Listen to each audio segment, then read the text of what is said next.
also preparing for the ministers' meeting that was called in Cape Town. Before we talk more about sort of the interactions that you had in the execution of the letter, can you touch on sort of your relationship and the status of your relationship at the time with General Sibiya? We had a very cordial relationship. Cordial in a sense that we have to work together, and I think we both realized that we have to work together. And I will not say it was one of the best relationships because it's a touch and go. Today, you could be on these good books. Tomorrow, for no reason, you could be in his bad books. So for me, it was a touch and go relationship, but we had to acknowledge that we had to work together. I already was aware that him and Khumalo were not doing well. Our program in totality was struggling in terms of performance. So as leadership, we had to be able to work together. Thank you, General. You then left the meeting in Cape Town. Did you ever get feedback about... Sorry, can I, before you discuss the Cape Town meeting, in paragraph 17, General, yes, the very last sentence where you comment about this letter that we've just looked at, you say, according to the DNC's letter, this decision was based on an assessment which concluded that the PKTT no longer made a significant contribution to the broader policing efforts. Can I please ask you to comment on that, your view, whether you agreed with the view on your observation as divisional head about at that point, about the impact of the PKTT and whether, in your view, it had run its course? I don't think any team that is relevant will ever run its course.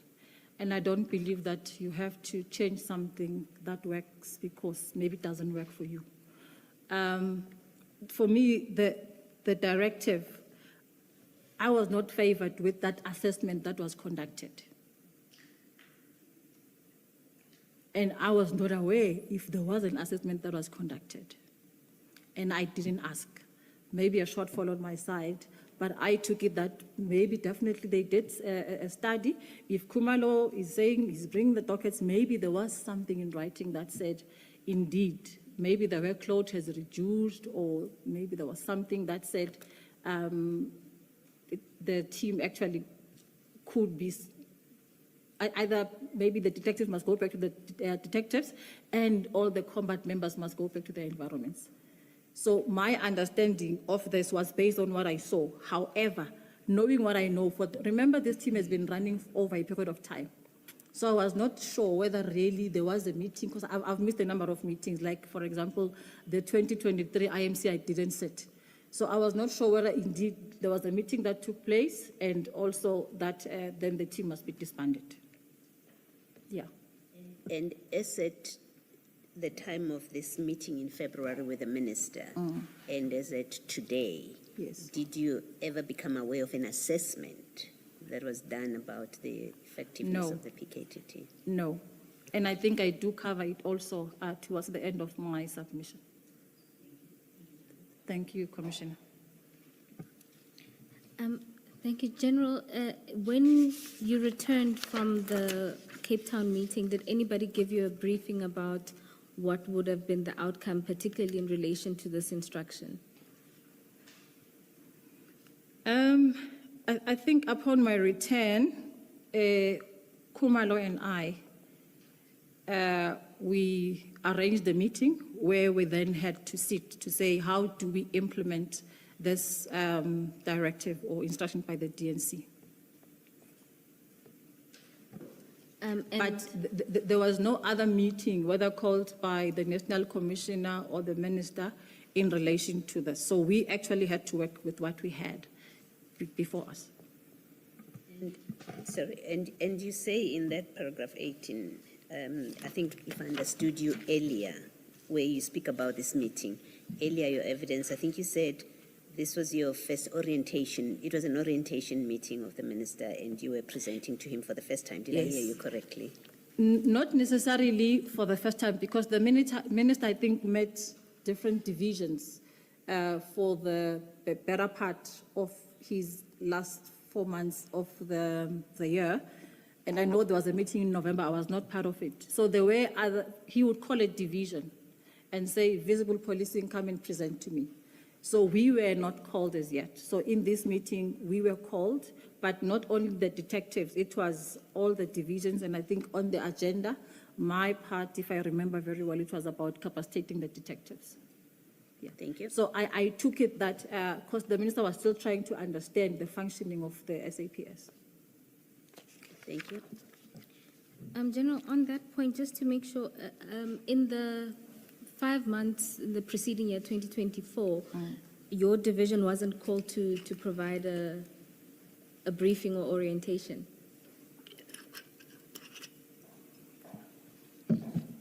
Where we were only as a division, no. But there was a meeting with the minister where he actually called us to come up with a plan on how to capacitate the detectives. Hence, on the 6th, we had to then present that plan to him. But a general briefing hadn't taken place on the division as a whole? No, not that I remember.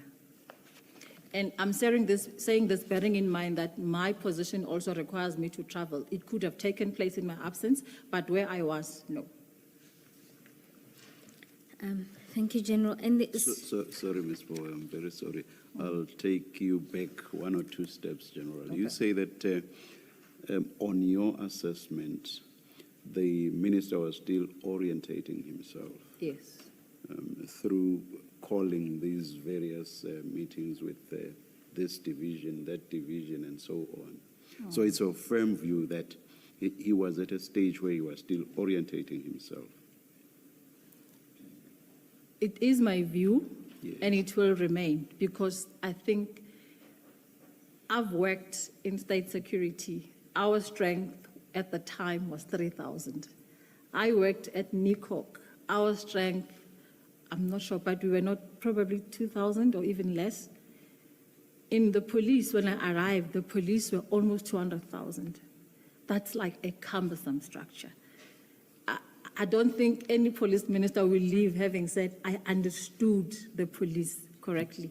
I am managing so many components. Sometimes when something comes, I'm like, but I was not aware, because it's impossible. I mean, it's a task that you really need a very strong management information team to always be on top of things. So the minister, I think, based on his duration of being with us, definitely he was still in the orientation phase. I'm asking you this in the context of the minister's decision to disband the PKTT, which I understand to be a decision that had far-reaching implications. Mm-hmm. So I find it very odd that at a stage when the minister was still orientating himself, he could have taken such a decision. Do you wish to comment on that? My comment is, I think your assessment is correct. But also to further add, I don't think maybe he anticipated that actually this had far-reaching implications. I'm not sure whether it was a lapse in judgment from his advisors or where it came from.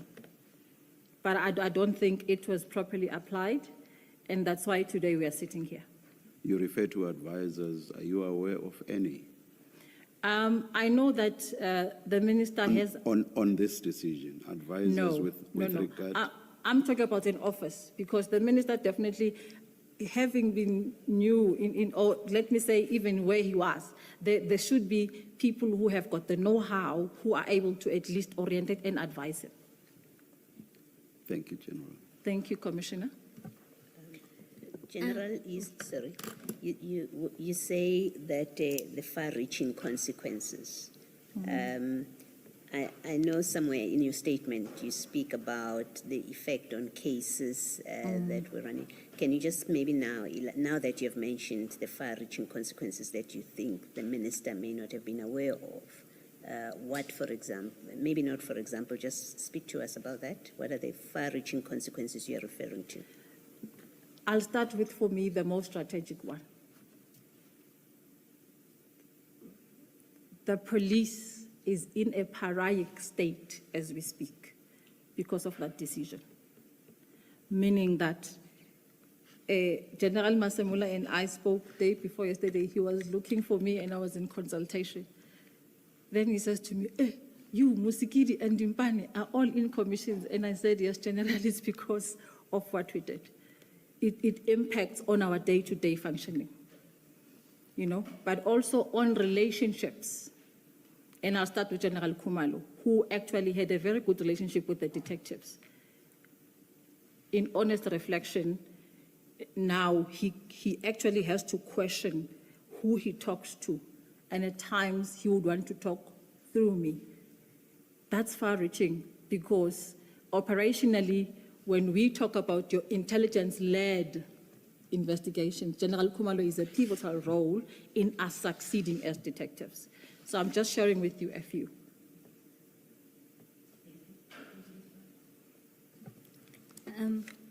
General, you are now back. It's after the meeting that took place in Cape Town, and you're with General Khumalo to put together a plan to implement the 2 directives or instructions that you each have received.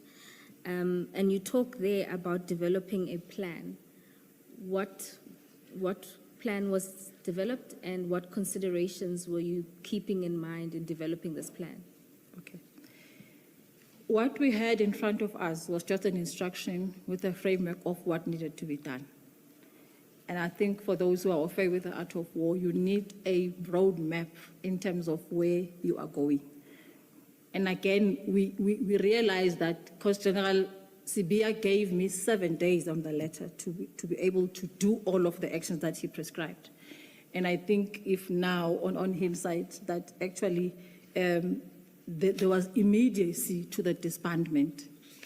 So we had to devise means to say, in line with the winding down approach, how then do we wind down to the disbandment? And I think we had then to develop a plan that spoke to key components of what could be elements of the winding down. General, you speak about the winding down approach, and the directive speaks about immediate disbandment. Where does the winding down approach come from? In one of the things that I mentioned, I think at the end of my statement, is that we also need to orientate the political principles on how we work. There's no immediacy to ending a project. If you say it ends now, it means I'm saying to the colleagues, where you are, just drop everything and go back to your respective environments. We are talking here cases that involve victims of crime, where people's lives were lost. So we need to be considerate and thoughtful.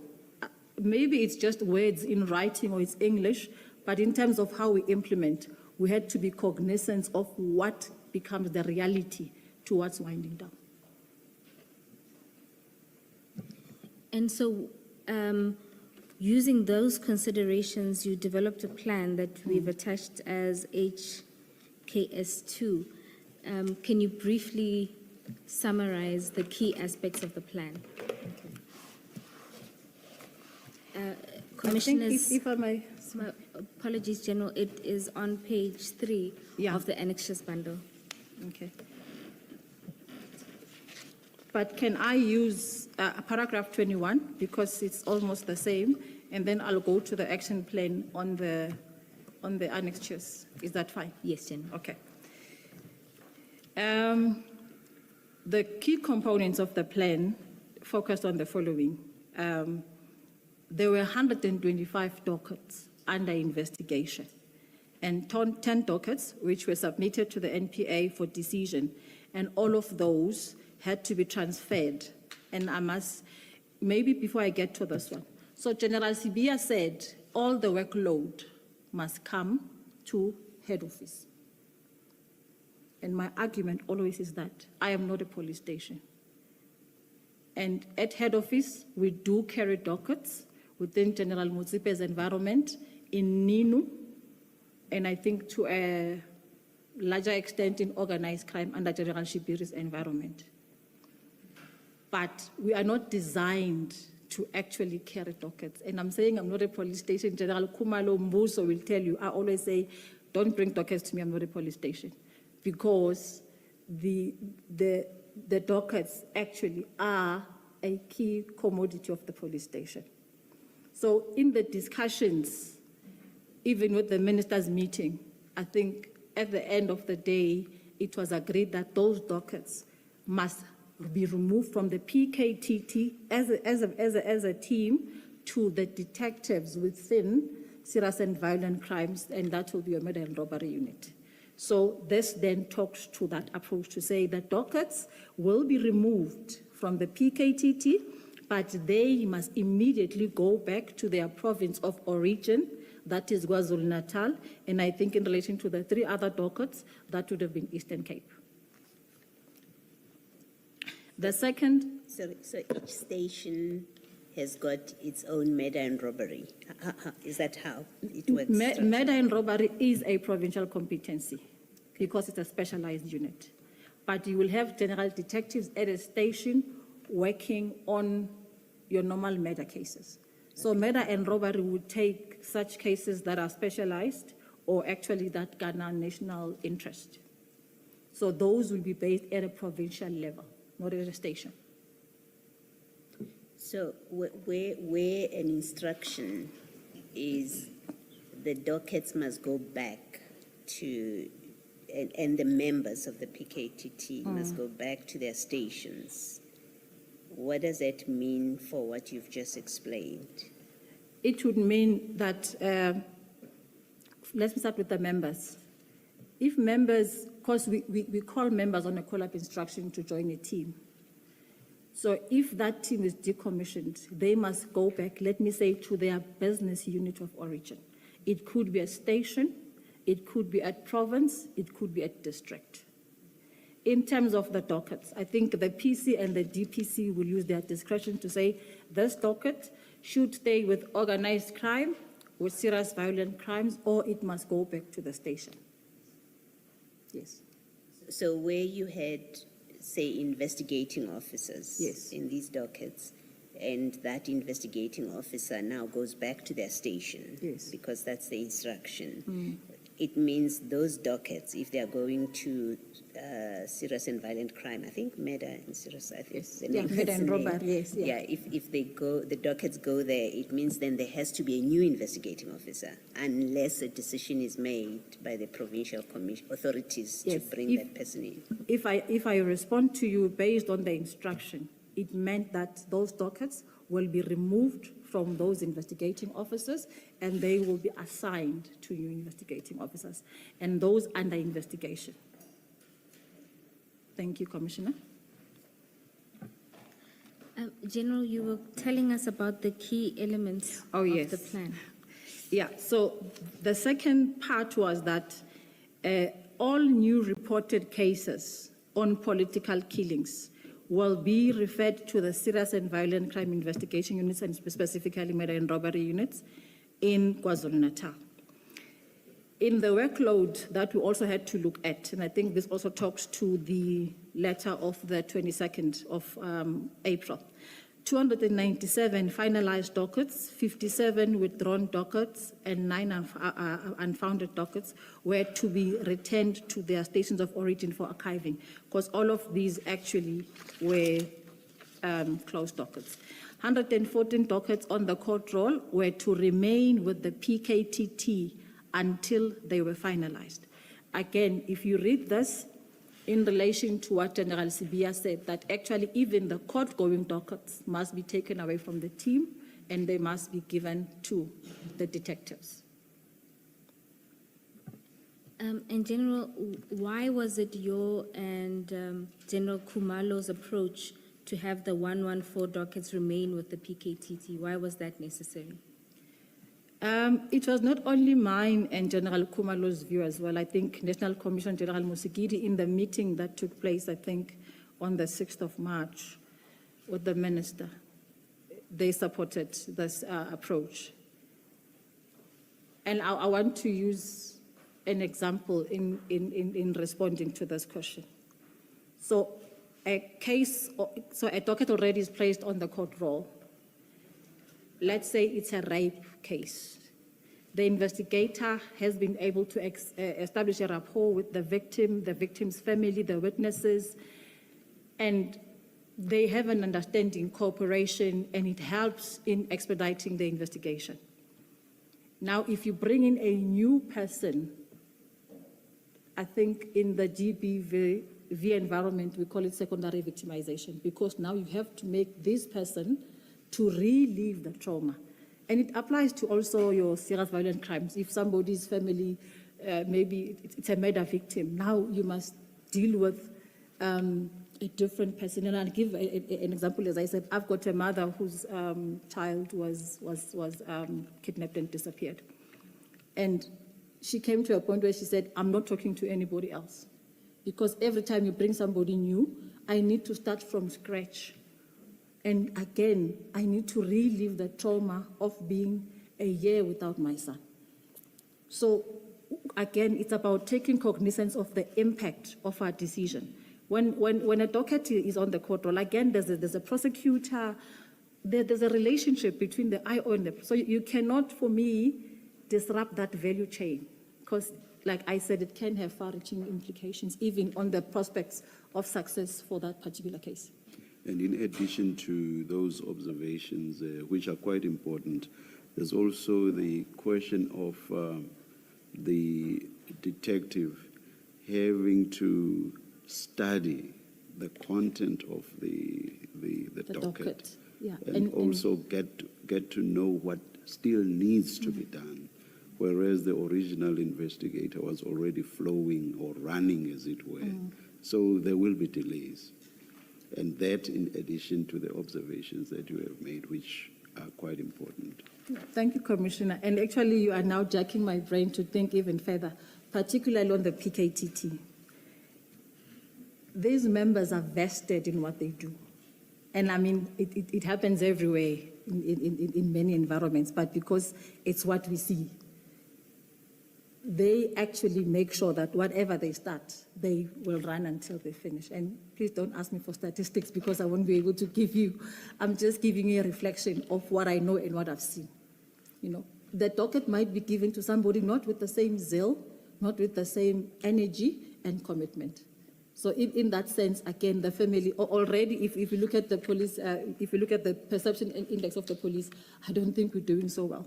So these also further add insult to injury for the police. On the zeal and good performance and so on, I'm sure General Motsepe, I hope it was her, would not agree with you. Yeah.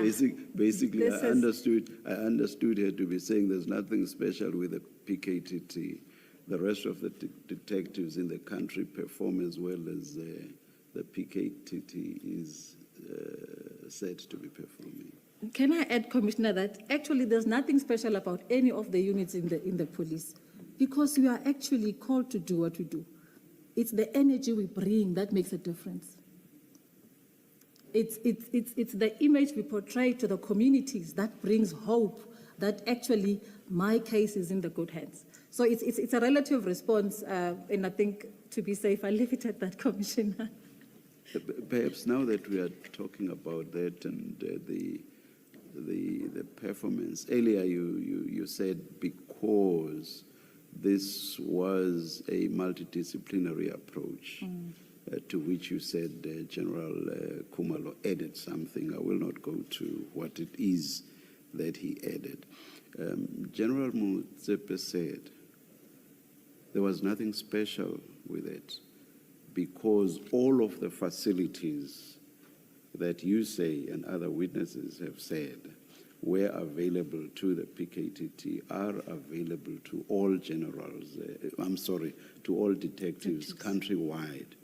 And when we raised with her the fact that, but look, there are dedicated, for example, ballistics experts within the PKTT who are able to expedite the testing process. And she was dismissive even of that, and she said even detectives in any other cases within the country are able to expedite those matters that they feel warrant to be expedited. So basically saying there's nothing special with having this multidisciplinary arrangement. What's your comment on that? Yeah, now I feel I'm on the spot. Change is good. And for me, if anyone brings diversification in terms of how we can do things, I think it should be welcomed. Detectives at a police station and detectives in specialized units sometimes struggle for resources, for example, cars and phones, and and probably they would only look at what they have. So if someone who's a leader decides that I want to actually be the game changer in investigations and therefore I'm applying this approach, I think as the head of detectives, I welcome it. In actual fact, General Nkomo, who was our previous DEFCOM, and General Musikidi, we tried to actually establish what we call a just joint investigation support team at National, to have all those competencies that in case there's a priority crime that takes place, immediately you can mobilize those members and deploy them. So for me, it's about diversification and finding creative ways to expedite as well as do better in investigations. Just to make sure I understand you, so are you saying